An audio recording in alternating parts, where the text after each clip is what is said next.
Саламатсыздарбы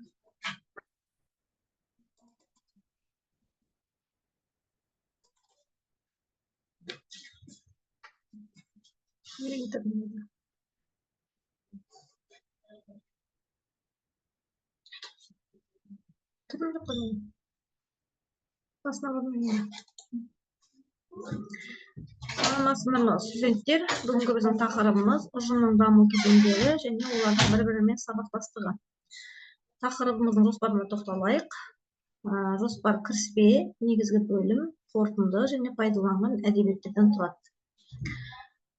Негізгі бөлімде қарастыратын 3 сұрағымыз бар. Бірінші, ұжымның даму кезеңдері және олардың бір-бірімен сабақтастығы. Екінші, оқу процесіндегі оқушылар ұжымының қалыптасуы. Үшінші, оқушылар ұжымын нығайту жолдары. Енді ұжым дегенімізді қалай түсінеміз? Бұл ұғым ұжымға көптеген педагогтар анықтама берген. Біз соның ішінде осы ұжымды көп зерттеген, өзінің еңбектерінде жазған, кеңес өкіметіндегі педагог өмір сүрген Антон Семенович Макаренконың ұжымға анықтамасына тоқталайық. Ұжым дегеніміз адамдардың жай ғана жиындығы немесе кездейсоқ топтаса салуы емес. Ұжым ол жалпы мақсатқа жетеді, алға міндет етіп қойған, қоғамға пайда тигізуге ұмтылушылардың тобы дейді. Яғни ұжым дегеніміз арнайы мақсат көздеп, сол мақсатқа бірлесіп жететін адамдардың тобын айтады екенбіз. Ұжым жалпы дамиды. Ол мектептің қабырғасында да оқушылардың ұжымы бар, мектеп мұғалімдерінің ұжымы бар, ата-аналар ұжымы бар. Сол сияқты кез келген жоғары оқу орындарында болсын, орта оқу орындарында болсын, немесе бір мақсатқа топталған жұмысшылардың ұжымы болсын, жалпы адамдар ұжымдасып өмір сүреді. Себебі олардың көздейтін мақсаты бар және сол мақсаттарға бірге бірлесіп жетеді. Енді ұжым қалай дамиды? Жалпы Антон Семенович Макаренко ұжым дамуының 3 кезеңін атап өтеді. Бұл 3 кезеңіне тоқталатын болсақ, бұл бірінші ұжым, оқушылар, әсіресе оқушылардың ұжымы туралы айтады. Сонда оқушылар ұжымында бірінші алғашқы мектепке 6 жасында мектепке келген кезінде олар былай айтқанда кездейсоқ келеді. Өйткені оны ата-анасы алып келеді, оқушы арнайы мақсат көздеп келмейді. Ата-анасы алып келеді және оны бір сыныпқа топтастырады. Бұл жерде сынып жетекшінің қызметі өте жоғары. Себебі оның мақсаты ұжымды қалыптастыру, яғни бір мақсатқа бағыттау. Бұл кездегі бірінші кезеңдегі ұжымның жаңағы мақсаты бір мақсатқа бағытталып жұмыс істеу, оқушылардың барлығын бірге достыққа, адамгершілікке негіздей отырып сынып жетекші бұл ұжымды ұйымдастырады. Яғни бірінші сыныптағы сынып жетекшінің негізгі қызметі бұл ұйымдастыру қызметі болып табылады. Яғни бұл бірінші сыныпта осы кезде мысалы сынып жетекшісі сол оқушылар ұжымын зерттей бастайды. Әр баланың қабілеті, қасиеті, мінез құлқы, осылардың барлығын зерттей отырып, одан кейін бірінші сыныпта оқушылар өте белсенді болады. Олар тіпті өздерін арнайы қызметке ұсынуды қалайды. Мысалы топ басшысы, немесе жаңағы тазалық секторы, спорт секторы дейміз біз, оқу секторы деген сияқты. Яғни бірінші сыныпта сынып жетекші сынып белсенділерін анықтайды. Осы сынып белсенділеріне арқа сүйей отырып сынып жетекші жұмыс жасайды. Міне сондықтан бірінші сатыда сынып жетекшінің қызметі, яғни оқушыларды бір мақсатқа бағыттай отырып, бірге жұмыс істеуге, және сынып белсенділеріне арқа сүйей отырып, қалған оқушылардың барлығын осы ұжымның іс-әрекетіне араластыруға ықпал етеді. Енді екінші сатыға келейік. Екінші сатыда ұжым енді ол өзін-өзі басқара бастайды. Бұл кезеңде белсенді топ қалыптасқан, сынып жетекшісі бар, сынып белсенділері басқа қасындағы достарымен жұмыс істей бастайды. Бұл кездегі мұғалімнің қызметі коммуникативті, балалармен байланыс жасайды, ұжымның өмір үшін оқушылардың ынтасын қуаттайды, жалпы міндеттерді орындауға барлық оқушылардың күш-қуатын жұмсайды. Ұжымның осы даму кезеңінде параллельді ықпал жасау принцип қолданылады. Бұл не деген сөз? Яғни біз білеміз, мысалы сыныпта белсенділер болса, сонымен бірге өте баяу, немесе жаңағы үлгерімі төмендеу оқушылар кездесуі мүмкін. Міне осы кезеңде параллельді әсер ету, яғни жақсы оқитын оқушының жанына нашарлау оқитын оқушыны отырғызу арқылы, яғни қасыңдағы досыңа көмектес, оның тапсырманы орындауына жаңағы қасында отырып соған көмектесіп отыр деген сияқты. Яғни бұл параллельді әсер ету өте қатты маңызды рөл атқарады. Себебі мұғалімнің айтқанынан гөрі қасындағы досының айтқаны, оның сөзі жаңағы сыныптасына қатты әсер етеді. Сондықтан бұл былайша айтқанда параллельді әсер ету принципі өте жақсы жолға қойылған жағдайда ұжым жақсы дамиды. Енді бұл жерде ұжымның екінші кезеңінде бір кемшілік болуы әбден мүмкін, себебі кейде осы ұжым ішінде қиын балалар болуы мүмкін, немесе топтың ішіне ілтік салатын балалар кездесіп қалуы мүмкін. Яғни кейде мынандай жағдай болады, сыныптың ішінде 2-3 баладан немесе 2-3 қыздан топтасып жүретін оқушылар болады. Бұлар жаңағы сыныптың ортақ мақсатына кейде араласпай қалады. Немесе олар өздерінің қызығушылықтарымен жаңағы сыныпта болып жатқан оқиғаларға қатыспай қалады. Міне осы жағдайда міндетті түрде сынып жетекшісі сыныптың өміріне араласады. Кейде тіпті сыныпты сол 3-ші сатыға көтеру үшін сынып жетекші үнемі олардың жасап жатқан жұмыстарына міндетті түрде оларға не қуаттап, немесе оларды кейде жазалап та отыруы әбден мүмкін. Енді ұжымның жалпы мақсаты 3-ші сатыға көтерілу. Бұл 3-ші сатының ерекшелігі неде? 3-ші сатының ерекшеліктері, яғни сынып өте жоғары, өте белсенді болады. Бұл ұжымның өрлеу кезеңі деп те аталады. Яғни ұжымда қоғамдық пікір қатты былайша айтқанда қатты жұмыс жасай бастайды. Яғни бұл қоғамның, яғни ұжымның мүшелері бір-біріне сын айта алады, сынды қабылдай алады және сол сыннан нәтиже шығара алады. Бұл жерде сынып жетекші ұжымның ішкі ісіне араласпайды, тек қана сырттай бақылау жасауы мүмкін. Яғни сынып жетекшінің мақсаты ұжымның 3-ші сатысына көтеру. Сонда ғана сынып өте белсенді болады, олар өздерінің ортақ мақсаттарын жақсы түсінеді, бір-біріне қатты қолдау көрсетеді, және олар бәрі үшін жұмыс істейді. Бұл шын мәнінде осы 3 принципті, былайша айтқанда 3 даму кезеңін Антон Семенович Макаренко өзі мынау еңбек пен түзету колониясында жұмыс жасаған кезінде осыны эксперимент ретінде жүргізген.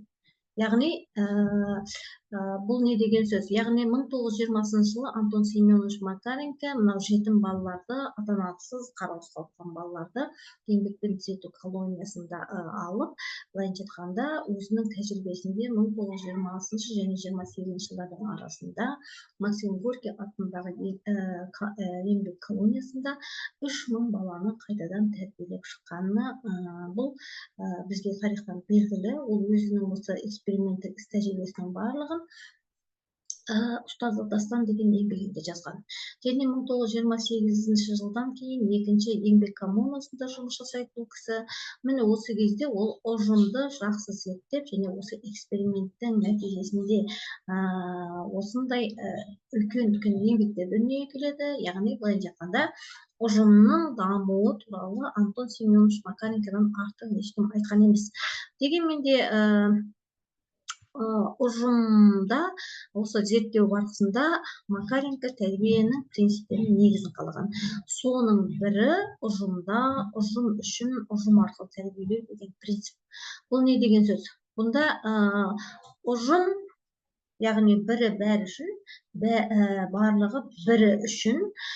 Және ұжым өзінің ішіндегі жаңағы оқушылардың ішіндегі кейбір жаңағыдай қиын балалар болсын, немесе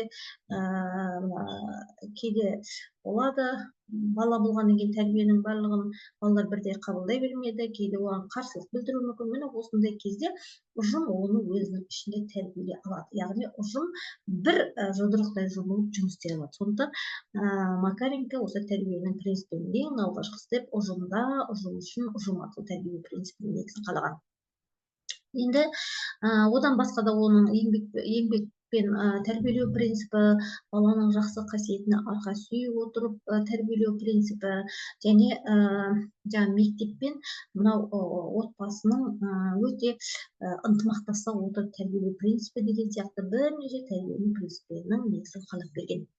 Енді біздің мақсатымыз, мысалы біз қазір болашақ студенттер, ертең болашақ маман болған кезінде, мектепке барған кезде ұжыммен жұмыс істейді. Міне осы кезде сол ұжымды зерттеу және оны тәрбиелеу, оны ортақ мақсатқа бағыттау, және оқушыларға гуманистік қатынаспен қарау, және жоғары жауапкершілікпен сол балаларды тәрбиелеу осы біздің бүгінгі тақырыбымыздың мақсаты болып табылады. Енді ұжымның ішінде әрбір бала біз үшін жеке тұлға. Жеке тұлға деп кімді айтамыз? Яғни жеке тұлға деп өзіндік көзқарасы қалыптасқан, өмірде өзінің ойды орын алатын орны бар, және қоғамға пайда тигізетін адамды біз жеке тұлға дейміз.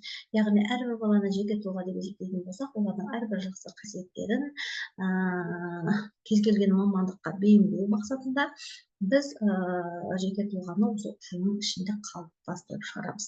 Енді жеке тұлғаға көптеген философтар, әлеуметтанушылар, педагогтар, психологтар жеке тұлға туралы көптеген өздерінің көзқарастарын білдіруде. Жалпы ұжым туралы көптеген педагогтар еңбектер жазған.